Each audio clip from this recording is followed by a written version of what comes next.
ప్రపంచంలోనే అత్యంత శక్తివంతమైన దేశం అమెరికా. కానీ ఈరోజు అదే దేశంలో కొన్ని వీధుల్లో నడిస్తే అది ప్రపంచ సూపర్ పవర్లా కాదు, యుద్ధం ముగిసిన ప్రాంతంలో కనిపిస్తోంది. వేలాది మంది బ్రతికే ఉన్న శవాల్లా జీవిస్తున్నారు. ప్రతిరోజు వందలాది కుటుంబాలు తమ ఆత్మీయులను కోల్పోతున్నాయి. దీనికి కారణం యుద్ధం కాదు, వైరస్ కూడా కాదు, ఫెంటానిల్ అనే ఒక డ్రగ్. అసలు ఈ డ్రగ్ అమెరికాలోకి ఎలా వచ్చింది? దీని వెనుక ఉన్న బిలియన్ డాలర్ల నెట్వర్క్ ఎవరిది? ఎందుకు అమెరికా లాంటి దేశం కూడా ఇప్పటి వరకు దీన్ని పూర్తిగా ఆపలేకపోతోంది? ఈ ప్రశ్నలన్నిటికీ సమాధానం ఈ రోజు మనం ఈ వీడియోలో తెలుసుకోబోతున్నాం. Fentanyl is now the number one killer drug in the U.S. You can die just by touching it. Fentanyl. A fatal dose of fentanyl. Fentanyl. The potent opioid that's supposed to tranquilize elephants. A synthetic painkiller 100 times more powerful than morphine. Just 2 milligrams of the pure drug, which is about 4 grains of salt, is enough to kill the average adult. Prince died from a lethal amount of the painkiller fentanyl. A 10-year-old boy in Florida has become one of the youngest. Overall, more than 63,000 people died of Monster drug kills far more people than gun violence. And if you don't know what fentanyl is, it is basically the new heroin, but much, much stronger. Unregulated substance, and we're the ones dying. Life down here. I mean, stressful killing.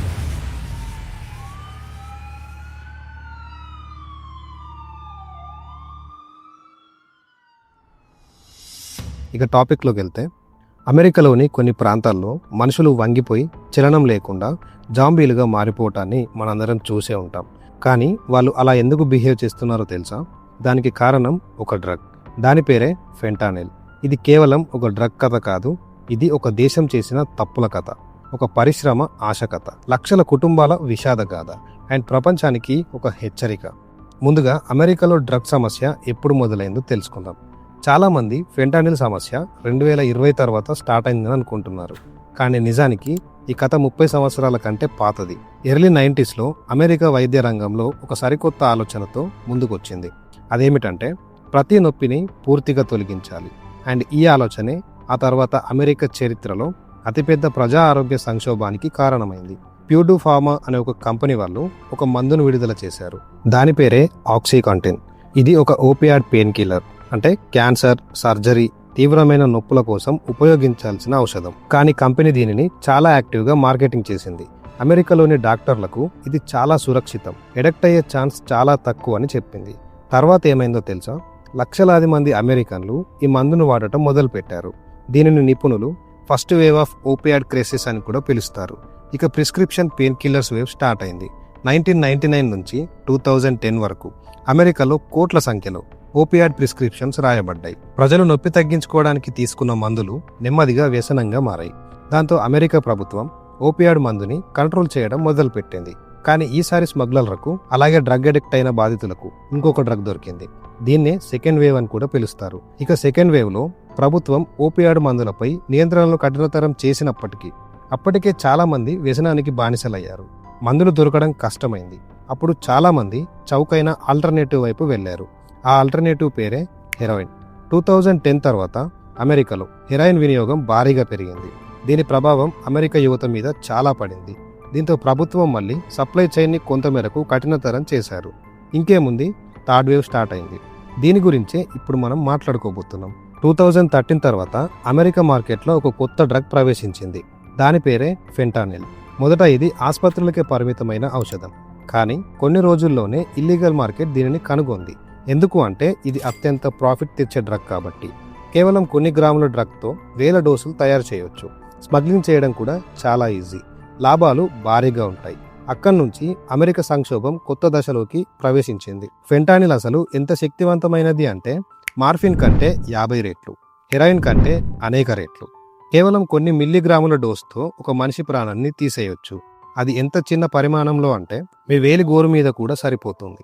ఇక అది తీసుకోవడం వల్ల ఎందుకు ప్రజలు వంగి నిలబడతారు? చాలా వీడియోల్లో కనిపించే జాంబీ రూపానికి కారణం కేవలం ఫెంటానిల్ మాత్రమే కాదు, కొన్ని ప్రాంతాల్లో జైలాజిన్ అనే జంతువుల సెడేటివ్ కూడా కలుపుతున్నారు.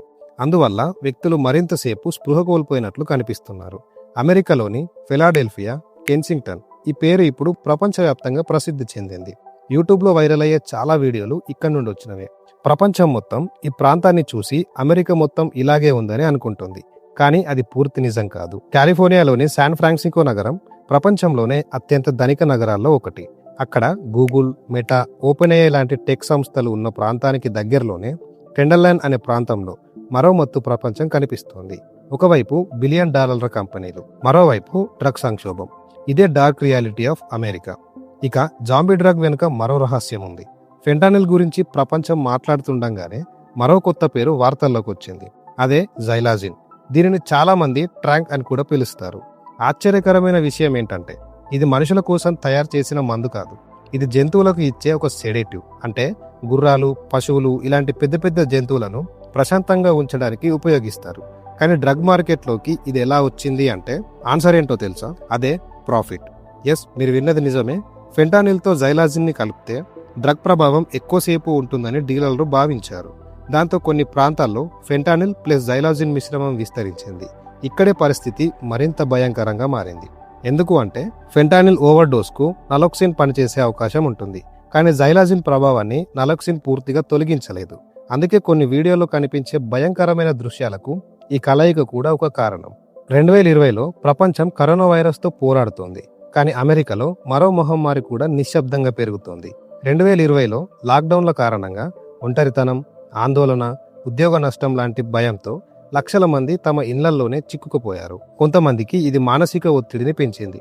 అదే సమయంలో చికిత్స కేంద్రాలు పరిమితమయ్యాయి, సపోర్ట్ గ్రూపులు నిలిచిపోయాయి, కౌన్సిలింగ్ సేవలు తగ్గాయి. దీనికి రిజల్ట్ ఏంటో తెలుసా? ఓవర్డోస్ మరణాలు భారీగా పెరిగాయి. అంటే కోవిడ్ లాంటి ఒక మహమ్మారి మరో మహమ్మారికి ఇంధనం పోసింది. సోషల్ మీడియాలో కనిపించే ప్రతి వీడియోలో రోడ్డు పక్కన గుడారాలు కనిపిస్తాయి.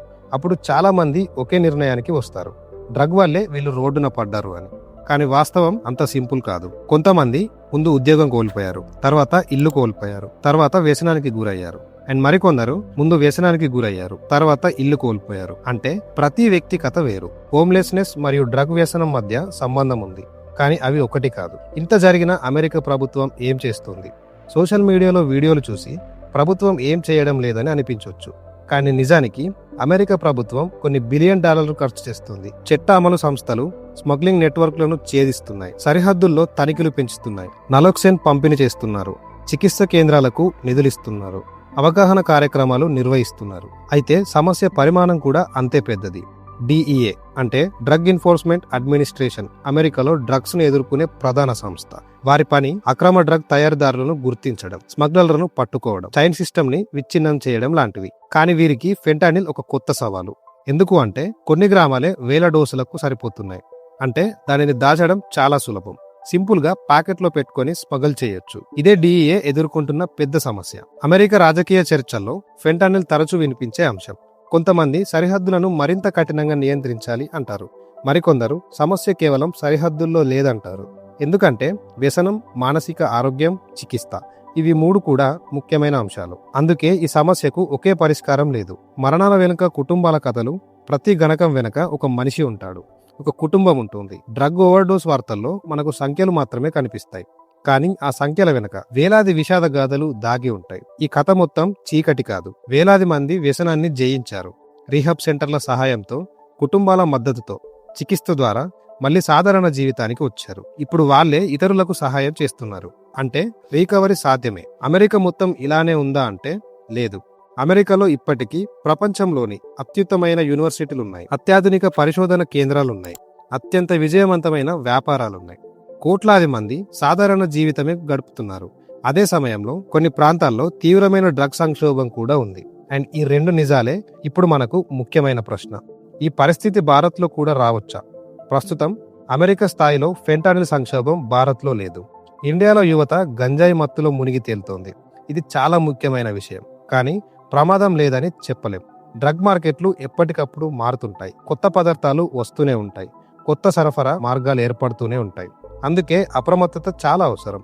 ఫెంటానిల్ కథ ఒక డ్రగ్ కథ మాత్రమే కాదు, ఇది వైద్య వ్యవస్థ కథ, ప్రభుత్వ విధానాల కథ, మానసిక ఆరోగ్య కథ, కుటుంబాల కథ, ఆర్థిక వ్యవస్థ కథ, అలాగే మానవ బలహీనతల కథ. ఒక చిన్న రసాయనం ఎలా లక్షలాది మంది జీవితాలను ప్రభావితం చేయగలదో చూపించిన కథ.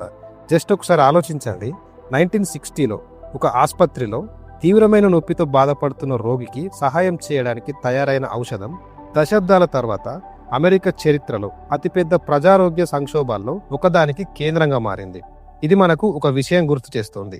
సాంకేతిక ఎలా అభివృద్ధి చెందినా, ఆర్థిక శక్తి ఎంత ఉన్నా, సమాజంలోని లోతైన సమస్యలను నిర్లక్ష్యం చేస్తే పరిణామాలు చాలా పెద్దవిగా మారొచ్చు. ఫెంటానిల్ మనకు ఇచ్చే అతిపెద్ద హెచ్చరిక ఇదే. వ్యసనం అనేది కేవలం ఒక వ్యక్తి సమస్య కాదు, అది ఒక కుటుంబ సమస్య, ఒక సమాజం సమస్య, కొన్నిసార్లు ఒక దేశ సమస్య కూడా కావచ్చు. అండ్ ఈ కథ అమెరికా గురించే కాదు, భవిష్యత్తులో ఇలాంటి సంక్షోభాలు ఎక్కడ పునరావృతం కాకుండా ఉండేందుకు ప్రపంచం మొత్తం నేర్చుకోవాల్సిన పాఠం.